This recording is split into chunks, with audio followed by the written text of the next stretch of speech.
Alors, sur les enjeux symboliques, on a vu dans un premier temps qu'il y avait des enjeux qui relevaient de relations nord-sud, de pays à pays.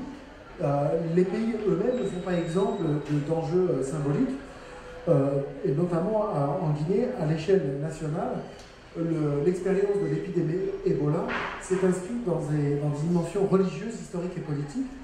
Religieuses, pourquoi? Parce que cette région forestière dont je vous ai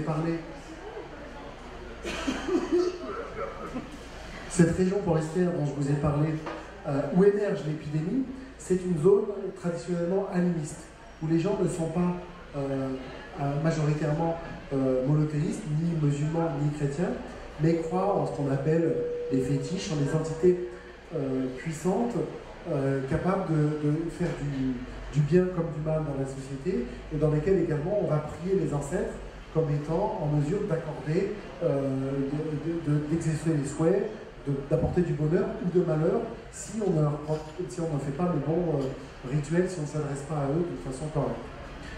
Donc ce qui se passe, c'est qu'en Guinée, l'émergence de l'épidémie dans cette zone forestière a signalé pour la majorité musulmane et chrétienne le fait que voilà, c'était encore ces populations qui devaient être mises à l'index parce qu'elles n'étaient pas monothéistes, parce qu'elles étaient animistes. Et ça renvoie à l'histoire même de la Guinée, où la nation guinéenne, construite à partir de 1958 dans le cadre du programme de socialisme scientifique de Sékou Touré, s'est construite sur le dos de ces populations forestières, dans le cadre d'un programme qu'on a appelé le programme de démystification, où finalement il s'agissait pour Sékou Touré de dire que pour construire la nation guinéenne moderne, il fallait extirper tout ce qui renvoyait à la sauvagerie de la Guinée. Et ce qui renvoyait à la sauvagerie, c'était ces populations animistes. Et donc l'État, à l'époque, se rendait dans les villages, détruisait de force les masses, allait chercher les guérisseurs, sortait leurs fétiches, les détruisait devant tout le monde, avec une politique extrêmement violente. Et en fait, ça a laissé des traces importantes dans la société guinéenne, qu'on retrouve aujourd'hui dans la lecture indexant les populations forestières comme étant à l'origine du péril qui menace la nation guinéenne. Donc il y a ces dimensions historiques qui sont extrêmement importantes à prendre en compte, mais qui s'ajoutent aussi à une expérience de l'extraversion, ou plutôt de l'extraction, pardon. Et ça, je vais y revenir plus tard, mais retenez pour l'instant que cette Guinée forestière était à la fois une zone animiste, ça a été une zone également extrêmement sujette aux razzias, notamment pour faire fabriquer des esclaves. À l'époque, avant l'époque même coloniale, l'empire mandingue du nord de la Guinée ou l'empire Peul du Fouta-Djallon ont été impliqués dans des commerces d'esclaves qui trouvaient sa source dans la forêt, dans la Guinée forestière, où les sociétés forestières Guerzé, Kissik, Pélé se sont organisées en défense, en réaction face à ces logiques de pillage. Donc on a vu se développer des sociétés acéphales, donc sans autorité centrale, avec des villages autonomes, basés sur l'existence de sociétés secrètes et extrêmement promptes à se défendre eux-mêmes contre les ennemis extérieurs. Et c'est extrêmement important de prendre ça en considération pour comprendre la réaction de ces sociétés face à l'épidémie Ebola et aussi face à l'intervention de la riposte à Ebola. Donc des dimensions religieuses, historiques et politiques, mais à l'échelle nationale, mais aussi donc des dimensions locales. Pourquoi? Eh bien parce que ce qui s'est passé, c'est que au début de l'épidémie en forêt, les autorités guinéennes comme les acteurs internationaux ont été extrêmement prompts à développer l'argument de la résistance et de l'ignorance des populations dans une logique qu'on connaît bien dans le VIH, on connaît bien. Je vous invite à lire l'ouvrage de Paul Farmer qui s'appelle AIDS and Accusation, la victime accusée, le sida en Haïti ou la victime accusée, où Paul Farmer, dans les fin des années 90, montre très bien comment, à travers les logiques épidémiologiques et le discours épidémiologique, on a tendance très facilement à accuser la victime d'être le responsable de ces maux, plutôt qu'à comprendre les logiques structurelles qui fabriquent le risque à l'épidémie. Eh bien, en Guinée, on a très vite accusé les forestiers d'être résistants, de ne pas vouloir reconnaître l'épidémie, d'être dans le déni de l'épidémie et d'être ignorants. Et en fait, cet entretien du déni était le corollaire d'une autre logique qui était en fait celle d'une crise morale et politique, qui était celle de la crise morale caractérisée par la relation compliquée entre la population et les autorités, qu'elles soient traditionnelles ou étatiques. On reviendra là-dessus dans une autre slide. Donc, vous êtes d'accord? Est-ce que vous êtes d'accord avec moi? On est bien maintenant face à une épidémie qui est construite, dans la construction j'y viens, mais qui a des enjeux symboliques très forts.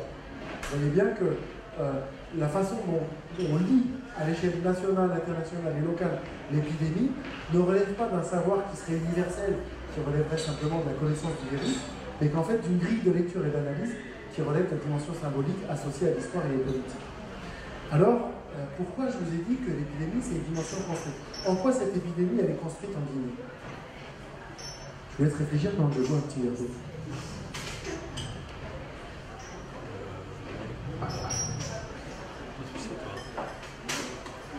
Alors? Oui? Une idée? Non, on a toujours dit qu'un bon prof, c'était quelqu'un qui arrivait à embarquer avec lui la salle, à faire participer. Comme la foule est nombreuse, je sais que vous êtes un peu timide, mais peut-être que vous avez une idée? Pas d'idée? Allez, je vais vous aider. Alors, en fait, on peut considérer qu'au fond, l'épidémie d'Ebola, c'était une épidémie bien préparée, et on peut s'interroger sur la construction de l'épidémie. Qu'est-ce qui fait que cette épidémie a eu cette ampleur? Premier point important à rappeler, ici, en France, personne ne connaît ça, mais si vous êtes en Afrique, tous ceux qui étaient ajustés, on parlait de ça, les ajustés, c'était tous ces fonctionnaires qui, à partir des années 80, ont été renvoyés des services de l'État pour répondre, parce que les États africains répondaient aux exigences de la Banque mondiale, qui disaient maintenant il faut honorer le service de la dette, il faut rembourser les dettes des pays africains, et pour ça il faut réduire la taille de l'État. Moins de services publics, moins de fonctionnaires. Et on a, comme ça en Afrique, depuis les années 80, diminué drastiquement le nombre de fonctionnaires, non seulement dans les écoles, dans la police, mais surtout dans les services de santé. Si bien que, à partir des années 80, dans la logique de l'ajustement structurel, on a vu le nombre de fonctionnaires travaillant dans les services de santé diminuer. Si bien que dans les villages, certains villages où j'ai travaillé, notamment en Guinée forestière, vous avez un infirmier qui gère le poste de santé. Cet infirmier n'est pas payé. Il est ce qu'on appelle un volontaire et il ne se paie que sur le prix des médicaments qu'il va pouvoir vendre lors de ses consultations. Donc, on peut se poser la question de l'engagement et de la capacité d'action de ces types d'acteurs. Dans les systèmes de santé, vous avez également en Guinée un nombre extrêmement important de ce qu'on appelle des stagiaires, qui sont des infirmiers ou des médecins, qui travaillent dans les services de santé sans être salariés, qui ne sont payés que par les patients. Alors si je veux qu'on fasse une perfusion, je donne un billet et c'est lui qui va l'installer, ou bien par les titulaires qui leur demandent de travailler à leur place et qui donnent un peu d'argent. Entre parenthèses, tous ces stagiaires sont ceux qui massivement se sont engagés dans Ebola, parce que dans les centres de traitement, ils ont trouvé un salaire régulier et une reconnaissance plus importante. Donc cette situation d'une carence du système de santé et d'une absence de professionnels fait que le jour où une épidémie éclate, il n'y a personne prêt à s'engager. Il n'y a non seulement pas de personnel, mais il n'y a pas non plus de moyens. Je pense que ce même volontaire dont je vous parlais tout à l'heure, quand au mois de janvier, je suis allé le voir dans son village, alors que l'épidémie était terminée à Guéquidou, il venait simplement de recevoir des gants pour se protéger, alors qu'il venait de gérer 6 mois d'épidémie. Donc tout ça, c'est clairement le résultat des politiques d'ajustement structurel. C'est aussi le résultat d'une baisse des moyens alloués à l'OMS en termes de capacité de réponse aux urgences. La faillite de l'OMS, c'est pas simplement la faillite de l'organisation elle-même et de sa capacité à faire remonter les informations et à faire reconnaître l'importance d'une épidémie, c'est aussi dans sa capacité financière de réagir. L'OMS n'avait pas ces moyens-là. Parallèlement donc à la baisse du financement des systèmes récurrents de santé, ce qu'on a vu apparaître, c'est le développement de plus en plus massif dans ce qu'on appelle la biosécurité et le biopreparedness. C'est-à-dire la reconnaissance du fait qu'on est à une époque où le risque épidémique se développe, avec l'émergence de nouvelles pathologies, H1N1, grippe aviaire, H5N1, H1N1, grippe aviaire, Ebola, Et en fait, depuis la reconnaissance de ce risque épidémique, se sont développés d'importants programmes aux États-Unis, en Allemagne, en France, en Grande-Bretagne, visant à se préparer à ce risque-là. Mais se préparer à ce risque-là, ça voulait dire par exemple mettre en place des réseaux de P4, des laboratoires extrêmement complexes à construire, extrêmement coûteux à faire fonctionner, pour anticiper sur le risque épidémique. Et l'investissement massif dans ce risque biosécuritaire s'est fait au détriment de la santé ordinaire, et notamment du financement de l'OMS ou du financement des systèmes de santé en Afrique. Donc cet insistance sur le biosécuritaire s'est fait au détriment de la santé normale. Donc, autre préparation de cette épidémie, et ça c'est dans le cadre spécifique de la Guinée, dans l'incapacité de l'État guinéen et des autorités guinéennes à avoir un rapport de confiance avec les populations et d'être perçu comme un acteur légitime dans la lutte contre l'épidémie, à avoir avec leur désaveu, un désaveu complet qui s'est traduit par des crises politiques sous-régionales qui existaient bien avant Ebola, et par la continuité en fait des logiques extractives dont je vous parlais. On se rappelait que donc, avant la période coloniale, les États centraux de la région, Empire Mondain et Empire Peul, ne concevaient leur périphérie comme des zones d'extraction d'esclaves. Plus tard, en Guinée, la zone forestière est une zone où l'État est complètement absent. Il y a eu des remontées de Sierra Leone et de Libéria de rebelles avec des interventions de l'armée guinéenne pour chasser ces rebelles qui se sont soldées par le départ des rebelles, mais aussi par le pillage par l'armée guinéenne de villes comme Kékédou, tout en maintenant une présence très forte, non pas de l'État, mais des grandes compagnies minières comme Rio Tinto, qui exploitent le minerai de cette pays-là. Ce qui est frappant quand vous arrivez à Conakry, le port de Conakry, aujourd'hui géré par Bolloré, est rouge, maculé d'une terre rouge. Pourquoi? Parce que la Guinée est l'un des plus grands producteurs de bauxite du monde, et il y a une seule voie ferrée en Guinée qui sert à emmener la bauxite du centre de la Guinée jusqu'au port qui l'emmène. Donc l'expérience du Guinéen lambda, c'est que le rapport aux autorités et le rapport à l'extérieur est un rapport de prédation où les gens viennent pour se servir et surtout pas pour rendre service. Et les autorités politiques sont perçues dans ce jeu-là comme étant corrompues, c'est-à-dire, pour parler comme en France et en Afrique, bouffant sur, mangeant, gagnant de l'argent sur le dos du pays et des populations, sans jamais leur rendre en retour un service ou une prise en charge. Donc, ce qu'on voit bien dans cette notion de préparation, c'est qu'on est face à un contexte politique extrêmement propice au développement de l'épidémie, ou plutôt à l'incapacité de l'État à gérer une épidémie, puisqu'on a un désaveu de l'État, une crise de confiance dans les autorités traditionnelles. Je donne un exemple, dans un village où en novembre, je m'étais rendu avec MSF pour voir comment ils faisaient de la prévention à l'épidémie. On arrive dans un village et on s'est fait chasser à coups de pierre du village. Ce qu'on a rapporté dans les informations à droite à gauche, ça a été dans certains cas jusqu'à l'assassinat des délégations. Le chef de village nous a dit vraiment les populations ne veulent pas me croire, elles n'ont pas confiance, blablabla, et il mettait ça sur le dos des populations. 3 mois après, je suis retourné dans le même village avec l'idée de comprendre pourquoi les jeunes avaient été des acteurs massifs de ce refus. Au même moment, le PAM, le Programme alimentaire mondial, distribuait du riz aux familles affectées par l'épidémie. Et bien ce même chef qui blâmait la population parce qu'elle ne les suivait pas dans la nécessité d'accueillir MSF, ce même chef, devant l'ensemble de la population, avait volé 250 sacs de riz destinés normalement à ses voisins.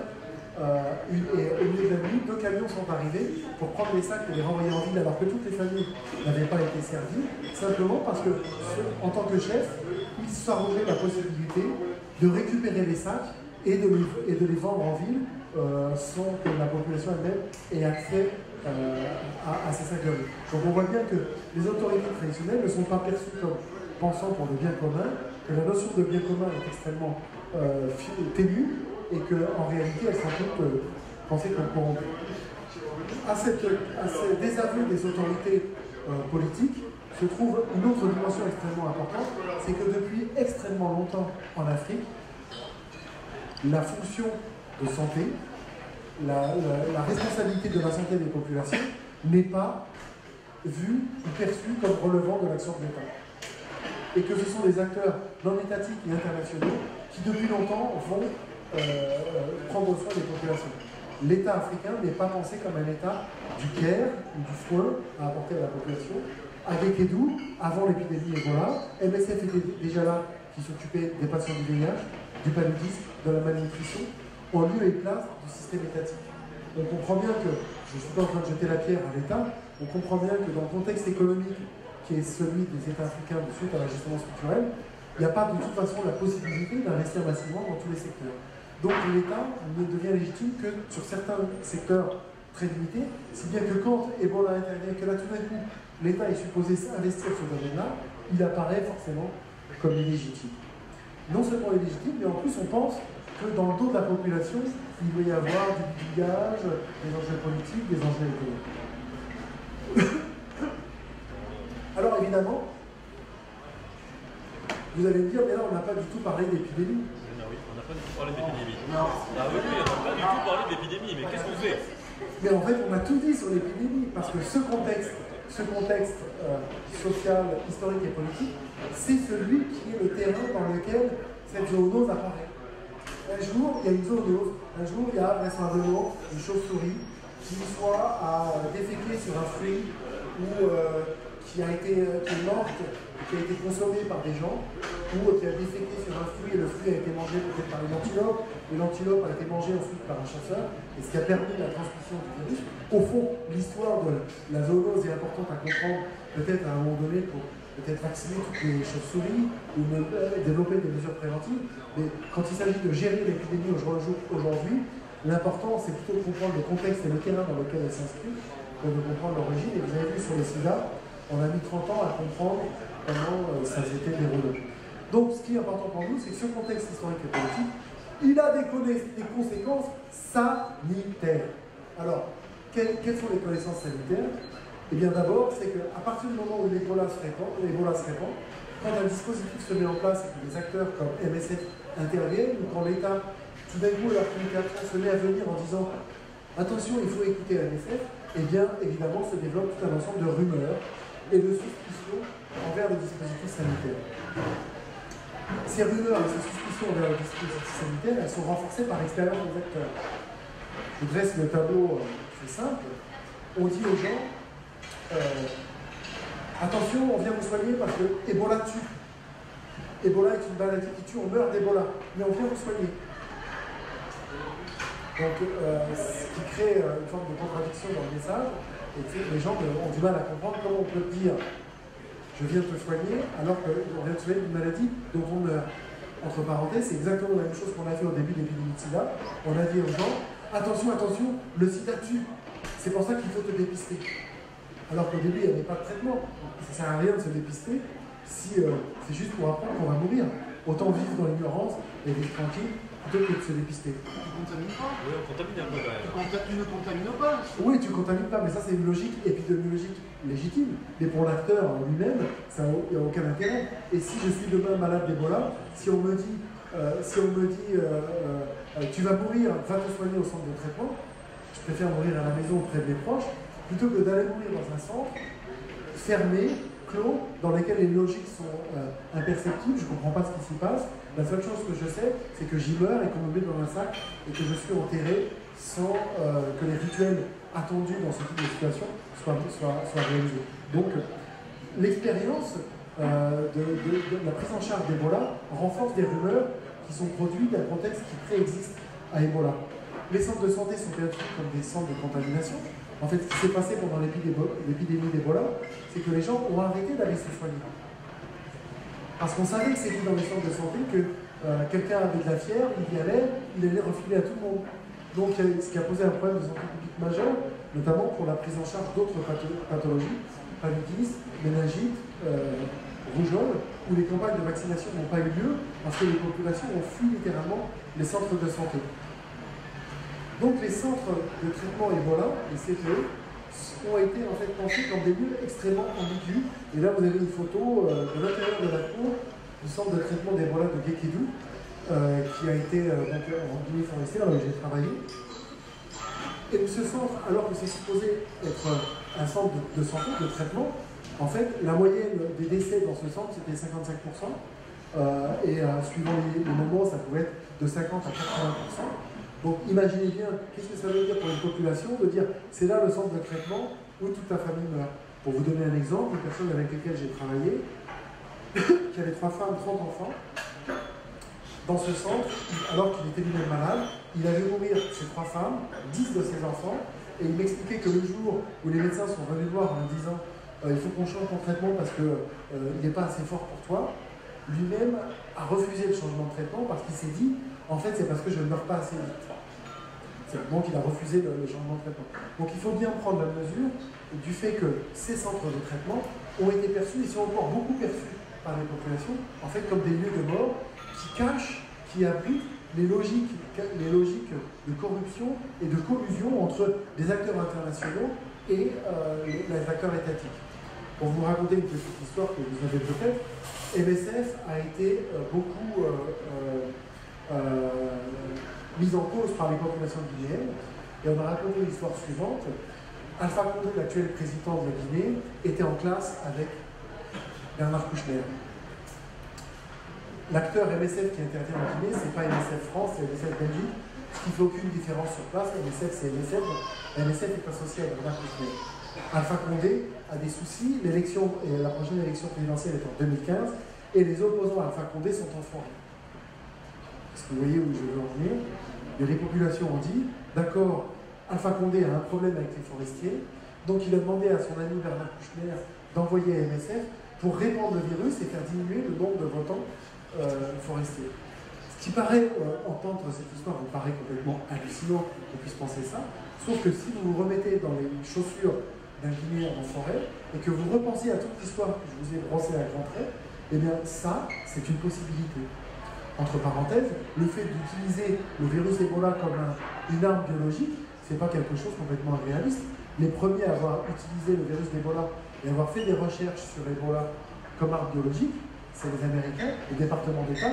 Ça fait longtemps qu'ils font des enquêtes, des essais sur les singes, avec notamment le favipiravir, comme réponse à Ebola comme arme biologique. Donc on n'est pas complètement dans un fantasme. C'est une réalité. Entre parenthèses, sur le sida en Afrique australe, à l'époque de l'apartheid, Ebola, le virus du sida, pardon, avait été utilisé par le docteur Basson, qu'on appelait le docteur Dess, le docteur Basson, comme une arme biologique, puisqu'il payait des prostituées pour avoir des rapports sexuels avec des cadres de l'ANC pour éliminer l'intelligence de l'ANC pendant l'apartheid. C'est des choses qui sont avérées.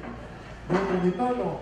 On a parfois des rumeurs qui paraissent complètement illogiques, mais qui finalement prennent sens dans le terrain historique et qui, quelque part, rejoignent souvent la réalité. Donc le CTE, pourquoi c'est un peu ambigu? Parce qu'en fait, d'abord, il a une dimension cachée. Dans le CTE, on n'entre pas comme on veut, on entre en se lavant les mains, on se lave les pieds, donc il y a un rituel d'entrée dans le CTE.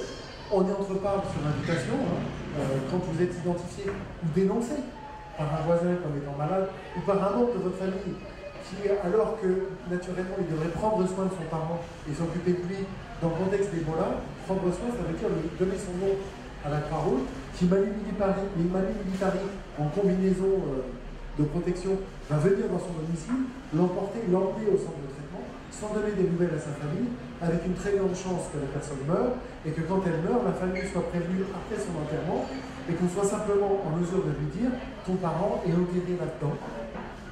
Dans un champ, à proximité du centre, et personne n'a pris la soin d'identifier la tombe. Et on ne peut pas dire aux parents, ton parent est, à la famille, on ne peut pas dire, ton parent est enterré ici. C'était le cas à Guéquedou, c'est encore le cas en permanence à Koya en ce moment, où j'ai une collègue qui travaille encore, et dans lequel, en conséquence, les familles qui ont des décès dans leur communauté, pour empêcher la réalisation d'un swap, c'est-à-dire d'un test réalisé par la Croix-Rouge systématiquement pour chaque décès, pour vérifier s'il y a dans la salive des traces d'Ebola, ce qui impliquerait du coup un traitement particulier du corps et un enterrement sécurisé. Les familles maintenant, imaginez la violence de ce genre de pratique, lavent à l'eau de javel l'intérieur de la bouche de leurs parents décédés pour éviter qu'on les reconnaisse comme des patients Ebola, pour conserver la maîtrise sur leurs parents. Tout ça en fait n'est pas du tout de la négligence ou du déni d'Ebola, au contraire, ça repose sur la reconnaissance extrême de ce qu'est Ebola et sur la volonté de lutter contre la violence de la prise en charge. Donc, la dimension cachée, j'en ai parlé, La communication génératrice d'angoisse, on en a parlé. Au fur et à mesure de l'épidémie, la communication a changé. On a arrêté de dire aux gens vous allez mourir et c'est pour ça qu'on vient vous prendre pour vous soigner, ce qui était complètement contre-productif. Également, ce qui génère l'angoisse autour du CTE, c'est les pratiques violentes qui sont associées à ce CTE. Donc le fait qu'on prenne les gens de force, le fait qu'on ne donne pas aux gens d'informations sur les devenirs des parents, le fait qu'à l'intérieur du CTE, il faut imaginer des grandes tentes où vous pouvez avoir 20 lits et dans lesquels chacun défèque devant les uns des autres, il n'y a plus aucun respect de l'intimité, où des personnes jeunes s'occupent de personnes âgées sans aucun respect des générations, ce qui est un vrai problème en Afrique, notamment dans des sociétés où il y a des initiés et où le traitement du corps d'une personne initiée doit reposer normalement sur une personne elle-même initiée, et c'est un gros tabou pour quelqu'un non initié s'occuper d'un corps initié. Mais au-delà de ces dimensions qui relèveraient de la dimension culturelle sur laquelle on attendrait un anthropologue, on attend de parler des trucs sauvages, il y a d'autres réalités qu'il faut absolument souligner, comme par exemple l'importance des incertitudes associées au centre de traitement. Les incertitudes, c'est par exemple sur la guérison. Imaginez la sortie d'un sorti guéri. Quand on sort d'un centre de traitement, on vous dit bon voilà, ça y est, t'es guéri. C'est-à-dire que tu as fait 2 PCR qui sont négatifs. Mais attention, tu es encore contagieux. Et donc il faut utiliser des préservatifs. Donc on remet aux sorties guéries une 50aine de préservatifs en leur disant quand tu rentres chez toi, il faudra bien dire à ton épouse ou à ton mari qu'il faut utiliser ton préservatif parce que ton sperme ou tes liquides vaginaux sont encore porteurs du virus, au moins pendant 3 mois. Mais en fait, aujourd'hui encore, on ne sait pas combien de temps on est encore contagieux. Les fesses également sont contagieux, les larmes sont aussi contagieuses. Donc la notion de guérison elle-même est complètement incertaine. Et donc c'est très difficile de dire aux gens, quand ils sortent, t'es guéri, mais en fait, t'es pas guéri. Donc il y a des incertitudes sur la guérison, aussi sur l'immunité. Quelqu'un qui est guéri d'Ebola, il a développé en fait des capacités immunitaires. C'est-à-dire que s'il est exposé au virus, il ne va pas mourir. Il ne développera pas la maladie. Mais on ne sait pas combien de temps ça dure. On n'a aucune donnée sûre. On ne sait pas si quelqu'un immun d'Ebola va l'être pour toute sa vie ou si au fur et à mesure son immunité baisse. Parce qu'en fait, il faut savoir que les épidémies d'Ebola, les premières, c'était en 1976, après 1994, et on n'a pas eu le temps ni la masse critique de patients pour réellement faire des enquêtes là-dessus, et il n'y avait aussi pas de moyens. Là, c'est parce qu'on a eu très très peur, on a eu très chaud à notre derrière en Europe, que tout d'un coup on a mis le paquet, et c'est la première fois qu'on a pu mettre en place un ensemble d'enquêtes et de recherches biologiques de suivi de corps sur les patients d'Ebola. Donc sur l'immunité, on ne sait pas. On ne sait pas non plus, on suppose que la diffusion d'épidémies repose sur l'existence de réservoirs, c'est-à-dire de personnes, de réservoirs sains, qui sont asymptomatiques, c'est-à-dire des gens qui sont porteurs du virus, qui ne déclarent pas la maladie, mais qui pourtant la transmettent. Et là, on est dans un flou total. Donc, on est encore dans un ensemble d'incertitudes, ce qui rend évidemment compliqué toute intervention sur Ebola, car comment on fait des messages de prévention quand on n'est pas vraiment sûr de ce qu'on a annoncé. Donc tout ça est extrêmement problématique et renforce finalement l'ambiguïté du centre de traitement Ebola. Le centre de traitement Ebola, ça n'est pas seulement un lieu qui fabrique dans l'ambiguïté. Ça n'est pas que ça, c'est aussi un lieu qui fabrique du positif, entre guillemets. Tout le monde n'est pas malade, tout le monde ne meurt pas dans Ebola.